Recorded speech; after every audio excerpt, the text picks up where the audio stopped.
খেয়াল করেছেন এই মক্কা মুকাররমা এই এরিয়া, মদিনা মুনাওয়ারা এই এরিয়া, এখানে হাজার হাজার পুলিশ ডিউটি করে। এদের কারো কাছে অস্ত্র নেই, দেখছেন? অস্ত্র আছে একটা লাঠি নাই। কেন?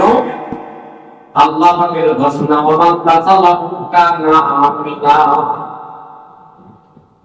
আমাকে একজন শুনাইল, উনি এক পুলিশকে জিজ্ঞেস করেছে যে তোমরা লক্ষ লক্ষ মানুষকে কন্ট্রোল করো, আমাদের দেশে তো এমন কোন জায়গা নাই যেই জায়গা পুলিশের হাতে লাঠি নাই, অস্ত্র নাই, সব জায়গায় তারা ডিউটি করে। তোমরা এখন হাজার হাজার পুলিশ লক্ষ লক্ষ মানুষকে নিয়ন্ত্রণ করতেছো, কন্ট্রোল করতেছো, তাদের কোনো লাঠি নাই, কোনো অস্ত্র নাই, কিছু নাই।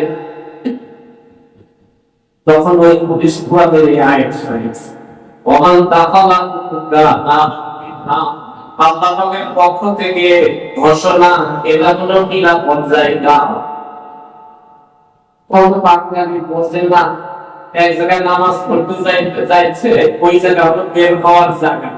পুলিশে বলে যে এখানে নামাজ পড়ে না, সরাই সরাই ধাক্কা ধাক্কিও করে পুলিশের সাথে, কিন্তু পুলিশে কিছুই করে, কিছুই করে। ওমান তাসালাহু কানা আমিনা, দুনিয়াতে আল্লাহ তাআলা ওই এলাকাকে নিরাপদ করে দিয়েছেন, আর ওই প্রবেশ করবে পরকাল জাহান্নাম থেকে সে মুক্ত। ইন্নাস সাফা ওয়াল মারওয়াতা মিন শাআইরিল্লাহ, আল্লাহ বলেন আল্লাহ পাকের নিদর্শনের মধ্যে আরো একটা হলো সাফা মারওয়া পাহাড়। সাফা আল্লাহ পাকের কুদরতের নিদর্শন, মারওয়া পাহাড় আল্লাহ পাকের কুদরতের নিদর্শন। আল্লাহ পাকের কুদরতের নিদর্শন কিভাবে? একে তো কোরআনে আল্লাহ নিজেই ঘোষণা করলেন, ইন্নাস সাফা ওয়াল মারওয়াতা মিন শাআইরিল্লাহ। আল্লাহ কোরআনে নিজেই ঘোষণা করলেন আমার কুদরতের নিদর্শন। এরপরে আল্লাহ পাকের কুদরতের নিদর্শন কিভাবে? আপনি সাফা পাহাড়ে দাঁড়াইবেন, মাথা অন্তর বলে দিবেন আল্লাহ পাকের কুদরতের নিদর্শন। ইন্নাস সাফা ওয়াল মারওয়াতা মিন শাআইরিল্লাহ, তুই আল্লাহ দর্শন। এভাবে বহু কুদরতের নিদর্শন আল্লাহ তাআলা সেখানে রেখে দিয়েছেন। তাই আল্লাহ বলেন, ফিহি আয়াতুন বাইয়িনাত, ও বান্দা এখানে আল্লাহকে চেনার বহু নিদর্শন আমি রেখে দিয়েছি। তার মধ্যে একটা মাকামে ইব্রাহিম, তার মধ্যে জমজম। আল্লাহ বলেন, ওয়ালিল্লাহি আলান নাসি হিজ্জুল বাইতি মান ইসতাতা ইলাইহি সাবিলা। ও আমার বান্দারা, তোমাদের যাদের সামর্থ্য আছে বাইতুল্লাহ পৌঁছান, তারা যেন অবশ্যই বাইতুল্লাহ জিয়ারতে হাজির হয়। ওয়ালিল্লাহি আলান নাসি হিজ্জুল বাইতি মান ইসতাতা ইলাইহি সাবিলা।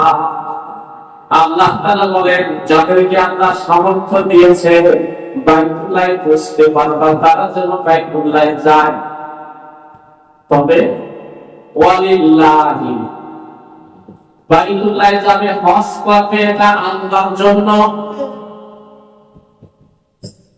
মানুষকে দেখাইবার জন্য নয়, জানাইবার জন্য নয়।